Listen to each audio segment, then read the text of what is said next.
conditional picks, but it is just going to be the Lee Sin. So very interesting.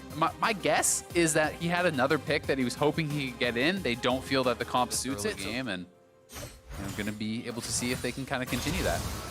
Another engage onto that bot side of the map. Going low is Biofrost as he gets back with the battle dance, and now the damage is going to be onto Stunt. That's going to be first blood coming through. Yeah. See if we can get a push here. Priority is for 100 Thieves, so it's hard for Kabe and Biofrost to leave the turret onto the mid lane. Ryomo almost goes down. The right hit's coming in from Bjergsen as he knows which one is the clone. You know, one or two people to finish this off and try to go contest, and the pings are actually coming out towards the rip. So TSM is moving up. Grabbed up, even with the vision there. They want Meteos. Quickness is on, and they may be able to drop him towards the top side here. Cannot get a body slam over the wall, and that's another kill. Gonna be able to grab this first tower. Know how they actually knock down the plates just to those last two as the armored MR creases on the embers from 100 Thieves. And just the way that kind of item scaling in League of Legends works is that, you know, when you do complete an item, it's worth more than the sum of the parts. So generally, just along those lines, it's better have all the gold. I should say, in this one. TSM looking to possibly save our Broken Blade on the top side. He's going to go down. They won't be able to get too much on the other side of the map. Teleport. While Broken Blade has already arrived. Really nicely done to switch the map around. That's going to be 100 Thieves. Probably depending more on their actual team fight execution. When you look at a comp like this, you know, a lot of it is kind of about him, and it's just a trade of towers across the map as both teams just pretty happy from top to bottom, but Ryomo getting caught out. Bjergsen trying to make plays right here with Biofrost. The quickness goes out. They get the entrance in, and the exit is the kill. Rewarded with a tier 2 tower. This is TSM days of old. Bjergsen just hanging on the side lane. Nobody can touch him. I mean, we see this a few times when he does blade, when he needs to go back and forth, and Bjergsen can pretty much take any fight. Again? And he's about to. Does he know which one is the right one? He does once again, and thwarts Ryomo with the kill. There it goes from Ignite. Flank if 100 Thieves committed too far forward, so he's actually going to commit the lightning rush. He's trying to get around behind. Coming through the pit, Dragon's aggroed onto him, but he should be able to get through. Just a QW to start things off. His bullet time is basically missed. What a kill coming in from Ryomo. Absolute deletion on Broken Blade. He did not expect that, and now TSM has to figure out how to assess this fight correctly. 100 Thieves looks to re-engage one more time. Dardoch going low as he safeguards back to Bjergsen, and the rest of TSM is going to get himself to safety, but it does not look like they are out of the woods just yet. Someday coming out of the woodwork, and he's going to get a few more for himself. Ryomo picks up kill number 2. That's a kill coming in for Cody's son, and now Biofrost. Fully commit to it. He actually kind of waffled on it. And then eat around. Yeah, he wasn't really committing to really kind of exploit the low mobility that Misfortune does have. It's going to be a double all engage here. One to the right side and one on top. Stunt's going to be fighting Broken Blade now back and forth as they quickly take down Meteos, one of the big guys of 100 Thieves. That's a lot of damage going over to Stunt, but now can 100 Thieves answer back? No, they cannot. They don't have time. They are able to. They don't have a ton of damage to super burn it down.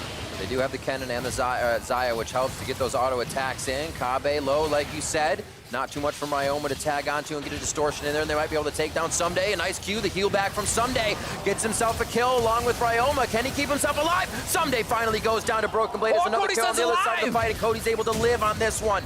Will he keep himself alive is the question. He stays down towards the bottom now. Meteos back into the fight. Rinse and repeat as the batting order comes back around. And Meteos is going to be in a dangerous pit of Baron, but it's not going to matter. Broken Blade goes down as the self-healing he had was massive, as well as Kabe to itemize a little bit more defensively. You know, coming into this fourth item, something like a Hex Drinker could really be quite helpful.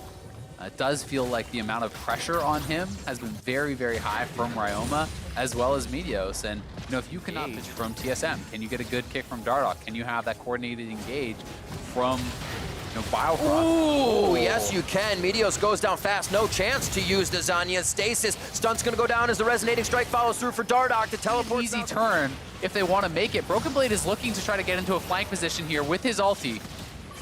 He sees the Q from the side. Thundering Shuriken alerts Ryomo that Kennen's going to be over on that. Nice use of the Ocean Brush to keep himself safe. Bullet time over. TSM taking so much damage. Behind the Baron's going to do more damage with the spikes. And TSM's in there. Dardoch's able to grab Baron, and now they're trying to turn on 100 Thieves. Ryomo goes down. The Baron for themselves. They get out. They get a kill. So very successful series of plays for TSM. Now at soul point. So if they can withstand this Baron and not lose too much, they're still in a position where they could win this game. He can't even Zonius. TSM in a great spot. That top top minion squad is piling up for them as the ultimate behind the turret. The quickness comes in, and there goes 100 Thieves as the health bars start to get depleted. Meteos is going to go down as well as Kabe is able to find the last feather and pluck it right out. They're onto the inhibitor turrets now, and what was 100 Thieves taking the mid game, TSM was able to turn it right back around and just be in 100 Thieves base immediately. That is how you do it, Riv. TSM gonna look to push to end the game here. 5v2. Jump onto Ryoma and the rest of the team. They're going to be able to take him out. Bjergsen picks up another kill, and that's Someday coming up from Resurrection. He gets to watch as the Nexus turrets go down, and then he will follow shortly after. That's going to be TSM picking up the last Nexus turret and the Nexus as they move themselves to 5 and 4. A very back and forth game here between TSM and 100 Thieves. He looked to roam with the ultimate post 6, try to make plays alongside his jungler. Ooh. And Niski is going to be on this pick that can get lane dominance, that can see everybody coming in. Predator boots are out now for Wiggly, so we can try to get some action onto them. Again, as you say, that is always concerning if you are on the team getting snowballed. And they're looking for a potential 4-man play here. Niski is actually roaming down. That initial damage before Smoothie could get tested with the way they're moving around the map currently. Yeah. Cloud will change. For CLG, they will still lose first tower, but the Varus ultimate did whiff, so they weren't able to connect on someone with that. Stixxay gets out without even having to blow a summoner, and that is the teleport, that is the ultimate. You know, that is a fairly expensive play to make, and Pobelter was able to topside. Blabber actually just pushes out Pobelter, and they just make a 4-man move up top. Doesn't matter that the gank didn't happen. He's going in! Oh, the double kick. They're going to get Smoothie there. Stixxay as well is starting to burn up a little bit, but he's able to fire back onto Blabber. Bullet time across Cloud9, but it's like hitting a brick wall for Stixxay. Here comes the rest of the team. Both, Belter trying to get in with the shuffle, just short on Blabber. But the play was there. Blabber was just able to see it ahead of time. Now Belter may go down under the turret. Licorice is going to have a 2v1 behind enemy lines as they get Pobelter down for kill number 1. Licorice is still in the fight by himself as the team starts to recoup. And they're going to get the top turret for themselves. Cloud9 standing tall in every fight that's brought to them. And go for these types of plays all the time. So they have so much more experience than a lot of the other teams in the league. And as a result, are going to know their limits better, are going to know what can be a successful dive every time, even if on paper, it's looking pretty risky. 4-0 as Rift Herald hits the second tier turret in mid, a very nice equalizer. Cooks down Smoothie. That's actually what they were looking for. Exactly. They're pushed out, they lose their tier 2, which means they're also ceding more finished items as they're going to be forced to fight in front of their base. One of the kind of great spots for Azir to fight when you can get people in a choke point, but in your base means that's some serious times. You got to start playing strong.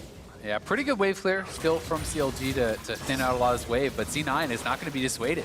They don't want to take just a trade, so it's actually the ult committed just to try to wave clear, because Pobelter was trading a tower, but you know, he's not back here, so C9 says, what? Oh my God! The kick in! You gotta be kidding me, Blabber! He's gonna go down to the turret. He gets locked in place a little too close for the aggression. That's a great shuffle backward. Cloud9 may have bit off a little more than they can chew. It did get Pobelter back in time for the fight, and now it's gonna be Cloud9 getting wiped out. They are still very far ahead in this game, but CLG can breathe a sigh of relief for another chance to fight again. They can actually stop Cloud9 from grabbing this dragon. Maybe they can make something happen. Oh, that's a lot of damage to start off onto Licorice. He's going to have to throw the shield out to start this off, and that means the fight. So Cloud9 is not starting on their own terms. CLG is. 4-man squad, so they're still just going to move towards it. This should be gone before CLG can respond. But can CLG chase them down? Because Pobelter is here on the side. He has his ultimate. Can he make the shuffle? Oh, they see him right around the corner. Chain of Corruption comes out immediately, and that's going to be an instant kill with a Blade of the Rune King active coming out from Sven. The kill goes over to Niski, and now they chase CLG away. A quick lick from Vulcan to slow down Smoothie. All the way through goes Blabber, and he gets devoured up for safety. Looks like they'll be able to finish off the kill now on to Smoothie. Here's the as TP. they move through. It's a never-ending fight. Cloud9 is relentless once they start, and the fuse has been lit on this opponents. Grab the soul, get additional kills, and take the Baron. 6,000 ahead with that too, you know, throwing the barrels in. But one mistake can mean game ender here, and we know that they have Blabber pushing in mid lane. No one is answering Blabber right now, so turret damage is going to be happening. Sven just steps up with Vulcan behind him. Smoothie goes in, Glacial Fisher forward. That shift's not going to hit anybody. Emperor's Divide is just going to fizzle out. Stixxay has no room to do anything. He's low on health, and he's going to be found by Blabber on the backside. Now 3 members of Logic Gaming. No, 4 try to find solace under their turret, but they're all going to go down one by one. The Quadra possibly coming up now for Blabber. Connect the Q, but it's a quick lick. coming in from Vulcan on the bot side. Beautifully done as they take down the inhibitor. Cloud9 will be onto the Nexus turrets, and the perfect halfway split of 9-0 for themselves in spring is going to happen. They have a lot of games to go until it's 18-0, but they are looking great as they start off halfway in spring 2020. Cloud9 take the Nexus over Counterlogic Gaming. 9-0, 26-minute win. Who can stop this team, Riv? They are looking right now, because so many of Dig's games go late, and the late game reliability of Orianna is too low for me. I would rather see him just play. Mooney's been shoving pretty much permanently there, and Greg, does he EQ over the wall? Okay. He goes for it. The smite comes down, though. That is some XP They on to might just kill him. But he is flashless. The flash E, but he's going to get the auto attack in, and first blood in the opposing jungle. Afro jumped out of the brush or not. Hako going to walk into melee range, puts the wards down. Gets the smite, gets the flay onto 2, but it's a 3v1. Afro's got to be careful. Here comes Froggen for his shield, but yeah, Afro gets himself killed, and Hootie's in the middle of 4. But the damage on Smithy, it's already 2 kills in. Finally, 1 traded back. This could be very nice. The 1,000 gold lead just in the jungle matchup, but the game is only 700 apart, so Immortals are winning in the other lanes on aggregate. Yeah, so there's the 300 gold advantage for Altec because Dignitas feeling very good, and I honestly credit a lot of this to the early invades from Grig back 2.5 minutes into the game. It's still paying fruit because Immortals can't get the control back. And now actually a potential play. They landed in, they play him backwards, and Hakuo got to make the long walk away. The flash got him nowhere, not over the wall, and Froggen. at the Raptors, but Xmithy, this is the point where he's got Cinderhulk and a Sedge trying to get back in the game. Finds a knockup, he's gonna find a stun sooner to Aframu. Here comes the setup, here's the follow through, and it just keeps barreling down. Ornn on top as well, Soaz finds the knockup, Ica finds the kill, and bot lane's in shambles. Yeah, so they're gonna break this bot lane turret. Froggen heavily pushing in mid, Grig taking Rift Herald number 2. It looks like first turret bonus is gonna go over to Immortals though, which is a win when the other team has Cloud Soul. Yeah. But it's about the fight before then. Well, there's the fight right now, and Greg is just stun locked forever. Shockwave only gets onto 1, and a great lantern pulls him to save to Hakuo. He's got to run, it doesn't go far enough. A 1 for 0 so far. Dignitas, they've pulled him at the end of the death realm, but he's able to flash over the wall. The circle is just big enough. That's going to time out. He's going to get to safety. Oh! Yeah, he had the package, so he's okay, but still a little interesting. There's the ult on top. They found a nice little route, but Altec is going to be safe as well. Now the re-engage 4v5, but Immortals want this one. Huni dropped low. A great hook comes in. And Ica's gone. They found even more aggression from Dignitas. Froggen, crucial stopwatch check during that fight. 2 quality This is the gold lead. They've doubled it in the last 3 minutes. Bot lane's going to fall, make it 4,500 as Huni clears. That would be good for them. I don't think Froggen got the Cloud Soul in 30 seconds as well, so Dig trying to get mid priority. You can see Immortals trying to split the map as much as possible. Oh, he's really screwed. Okay, nice stopwatch, but can there be a re-engage in time? A flash, he's rooted, and a shockwave. There is no escape. This is before the more jungle buff, but honestly, he doesn't have damage anyway. It's fine. That's going to be Cloud Soul picked up, no problem, and there's not even damage on Baron right now. Good game by Dignitas. Yeah. Yeah.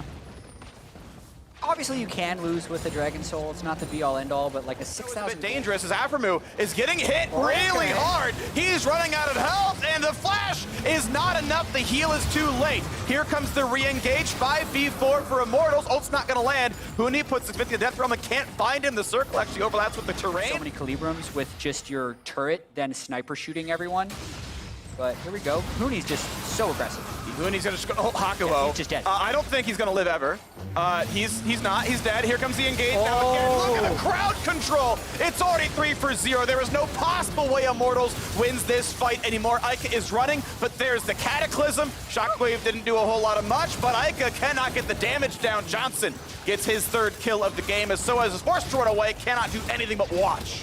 Froggen throws his shockwave sideways. Say, I don't even need this. He does. We're going to win the game anyway. That was the Cloud Soul Mordekaiser we talked about. Like, just training Hakuho instantly with all these bonus movement speed. About to make that 10K with a Baron buff over the top. Dignitas taking care of business. So as, yeah, easily bought tier 2.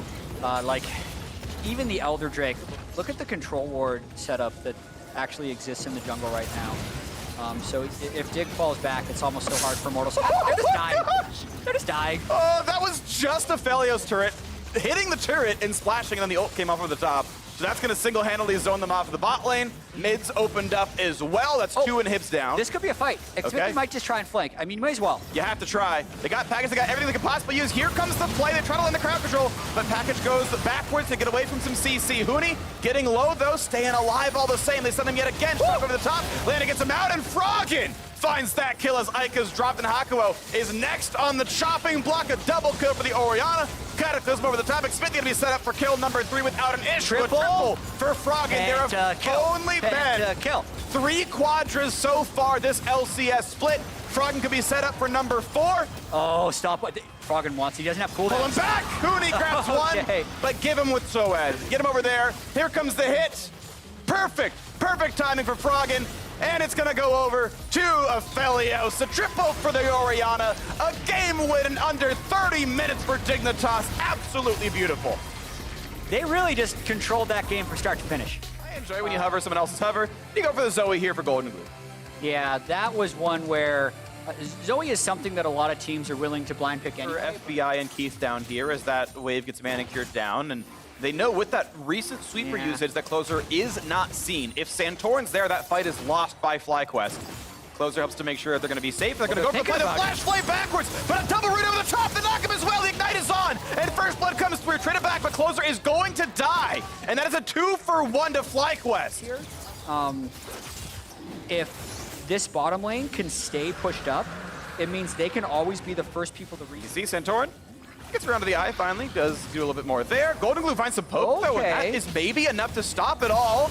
Barrier used from Spell Thief, but over the call is Rakan, gets his own flash, jumps back with a lantern, and Golden Glue's alive as Viper has Jason as well. Here comes a hook, and actually pretty good numbers here, and a drowsy Wild Turtle could be danger. FBI's got to walk away though. That punch is a whole lot, but stays alive on the misfortune side as Santorin goes right back into the Herald pit and keeps fighting Heraldine down there.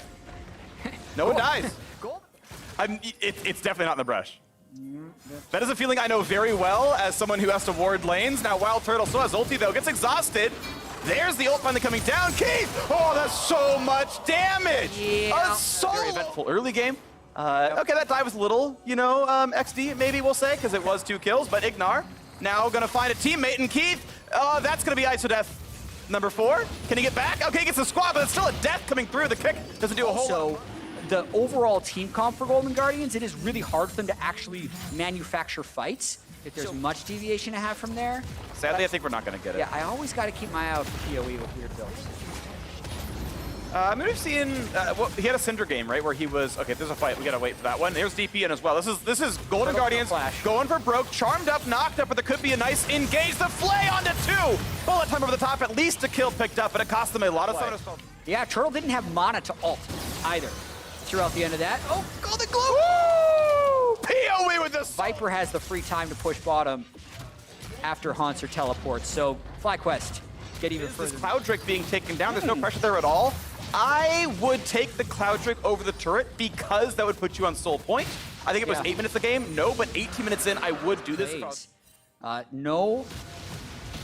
Oh, that hook! The hook was so good! Takes him around the map, but it finally comes through. Haunts are on the scoreboard. For number 2, by the way, very correct on Zoe. She's very short fight. Yep. Right, you never have time to amp the damage. You're doing single pokes. Oh, that's a big shockwave. That's FBI!